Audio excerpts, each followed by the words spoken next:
ಜಾತ್ಯತೀತ ಜನತಾ ದಳದಿಂದ ಆರಂಭಿಸಲಾಗಿರುವ ಸ್ವಾಭಿಮಾನ ಅಭಿಯಾನ ಕಾರ್ಯಕ್ರಮಕ್ಕೆ ಮಾಜಿ ಪ್ರಧಾನಿ ಎಚ್.ಡಿ. ದೇವೇಗೌಡ ಅವರು ಚಾಲನೆಯನ್ನ ನೀಡಿದರು.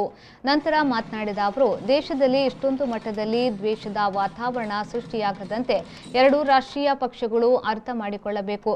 ನಾರಾಯಣ ಗುರುಗಳು ಕೊಟ್ಟಂತಹ ಸಂದೇಶ ಇಡೀ ಸಮಾಜಕ್ಕೆ ನೆಮ್ಮದಿಯ ಜೀವನ ಸಾಗಿಸಲು ಪೂರಕ. ಆದರೆ ಕೇಂದ್ರ ಸರ್ಕಾರ ಅವರನ್ನ ಗೌರವಿಸದೆ ಅನ್ಯಾಯ ಮಾಡಿರುವುದು ಬೇಸರ ತಂದಿದೆ ಎಂದು ಹೇಳಿದರು. ಸುಬ್ರಹ್ಮಣ್ಯದಲ್ಲಿ ಇವತ್ತೇನು ನಾನು ಪೂಜೆ ಮಾಡಿದ್ದೇನೆ, ನಾಳೆ ಅಲ್ಲಿಂದನೇ ಪ್ರವಾಸ ಶುರು ಮಾಡ್ತೀನಿ. ಪ್ರತಿ ತಿಂಗಳು 2 ಜಿಲ್ಲೆ ಆದರೂ ಮುಗಿಸ್ತೀನಿ.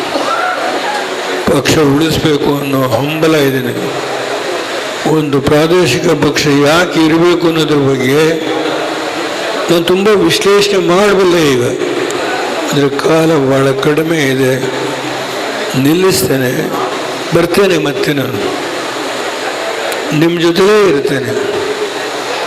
ಖಂಡಿತ ಈ ಪಕ್ಷಕ್ಕೆ ಶಕ್ತಿನ ನೀವು ಕೊಡ್ತೀರಿ ಅನ್ನೋ ವಿಶ್ವಾಸ ಇದೆ ನನಗೆ.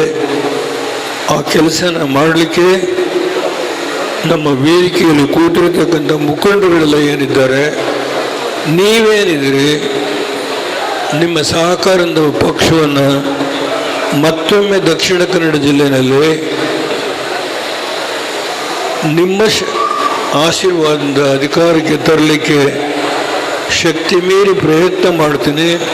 ಕಾರ್ಯಕ್ರಮದಲ್ಲಿ ಪದ್ಮಶ್ರೀ ಪುರಸ್ಕೃತರಾದ ಮಹಲಿಂಗ ನಾಯ್ಕ್ ಮತ್ತು ಅಕ್ಷರ ಸಂತ ಹರೇಕಳ ಹಾಜಪ್ಪ ಅವರನ್ನು ಸನ್ಮಾನಿಸಲಾಯಿತು. ವಿಧಾನ ಪರಿಷತ್ನ ಸದಸ್ಯ ಬಿಎಂ ಫಾರೂಕ್ ಅವರು ಭಾಗವಹಿಸಿ ಮಾತನಾಡಿದರು. ಈ ಪಕ್ಕದ ಸುರತ್ಕಲ್ಲಿ ಕೂಡ ಅದೇ ತರ ಪರಿಸ್ಥಿತಿ ಆಗಿದೆ. ಅಲ್ಲಿನ ಯುಜಿಡಿಯಿಂದ ಆಗಿರುವಂತಹ ಅನಾಹುತಗಳು, ಅದು ಏನೇನಾಗಿದೆ, ಅಲ್ಲಿ ಎಷ್ಟೆಷ್ಟು ದೇವಸ್ಥಾನಗಳು, ಮಸೀದಿಗಳು, ಆ ಪ್ರವಾಸಿ ತಾಣಗಳು ಯಾವುದು ಇಲ್ಲಂತ ಮಾಡಿದ ಪರಿಸ್ಥಿತಿ. ಇದು ಸಾವಿರಾರು ಕೋಟಿಗಟ್ಟಲೆ ಖರ್ಚು ಮಾಡುವಂಥ ಈ ಪ್ರಾಜೆಕ್ಟ್ ಇಲ್ಲಿ ಮಾಡಿರೋದು. ಸೊ ಆದ ಕಾರಣ ನಾನು ಹೇಳಿದಂದರೆ, ಜಸ್ಟಿಸ್ ಆಚಾರ್ಯರಿಂದಲೂ UPA 1 UPA ಮಾಡಲಿಕ್ಕಾಗಲಿಲ್ಲ. ಸನ್ಮಾನ್ಯ ಸಿದ್ದರಾಮಯ್ಯನವರು ಇದ್ದಾಗ ಒಂದು ಜಾತಿಗಣಿತೆಯ ಒಂದು ಸಮೀಕ್ಷೆಯನ್ನು ಮಾಡಿದರು. ಆ ಜಾತಿಗಣಿತ ಸಮೀಕ್ಷೆಯಲ್ಲಿ ಅದರ ವರದಿಯನ್ನು ಕೂಡ ಅವರು ದಿಗ್ಮಗೊಂಡು ಇವತ್ತಿಗೂ ಕೂಡ ಅದನ್ನು ಬಿಡುಗಡೆಗೊಳಿಸಿಲ್ಲ.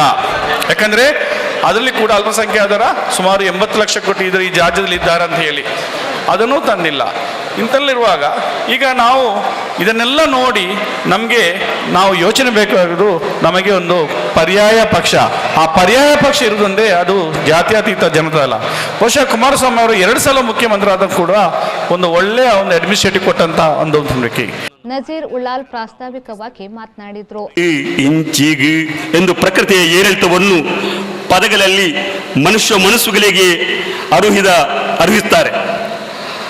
ಅಂತಹ ಉಳ್ಳಾಲ ಅಥವಾ ಈ ಜಿಲ್ಲೆ ಅಥವಾ ಈ ರಾಜ್ಯ, ಈ ದೇಶ ಇಂದು ಯಾವ ರೀತಿಯಲ್ಲಿ ಹೋಗ್ತಾ ಇದೆ, ಈ ರಾಜಕಾರಣದ ಪೆಡಭೂತಕ್ಕೆ ಸಿಕ್ಕಿ ನಾವು ಯಾವ ರೀತಿ ನಲಗುತ್ತಾ ಇದ್ದೇವೆ ಅಂತ ನೀವೆಲ್ಲ ಕಾಣ್ತಾ ಇದ್ದೀರಿ. ಅದಕ್ಕಾಗಿ ಎಲ್ಲ ಪರಿಹಾರ ಎಂಬಂತೆ ಜಾತ್ಯತೀತ ಜನತಾದಳದ ನಾಯಕರಾದಂಥ ಸನ್ಮಾನ್ಯ ಎಚ್.ಡಿ. ದೇವೇಗೌಡರವರು ಸ್ವಾಭಿಮಾನದ ಅಭಿಯಾನವನ್ನು ಪ್ರಾರಂಭಿಸಕ್ಕಾಗಿ ಇಂದು ಉಳ್ಳಾಳಕ್ಕೆ ಬಂದಿದ್ದಾರೆ. ಇದಕ್ಕೆ ಕಾರಣಕರ್ತರು ನಮ್ಮೆಲ್ಲರ ನೆಚ್ಚಿನ ನಾಯಕರಾದಂಥ ಸನ್ಮಾನ್ಯ ಶ್ರೀ BM ಫಾರೂಕ್ ರವರು. ಜಿಲ್ಲಾಧ್ಯಕ್ಷ ಜಾಕೆ ಮಾಧವಗೌಡ, ಸದಾಶಿವ ಉಳ್ಳಾಲ್, ಮಾಜಿ ಜಿಲ್ಲಾಧ್ಯಕ್ಷ ಮೊಹಮ್ಮದ್ ಕುಂಜಿ, ಮಹಿಳಾ ಘಟಕದ ಅಧ್ಯಕ್ಷೆ ಸುಮತಿ ಹೆಗ್ಡೆ, ಉಡುಪಿ ಜಿಲ್ಲಾಧ್ಯಕ್ಷ ಯೋಗೇಶ್ ಶೆಟ್ಟಿ, ಡಾಕ್ಟರ್ ಅಮರಶ್ರೀ ಅಮರನಾಥ್ ಶೆಟ್ಟಿ, ನಗರಸಭಾ ಸದಸ್ಯರಾದ ಅಬ್ದುಲ್ ಜಬ್ಬಾರ್, ಬಶೀರ್ ಉಳ್ಳಾಲ್, ಮುಸ್ತಾಕ್ ಪಟ್ಲ, ಯುಎಚ್ ಫಾರೂಕ್ ಮತ್ತಿತರರು ಈ ವೇಳೆ ಉಪಸ್ಥಿತರಿದ್ದರು.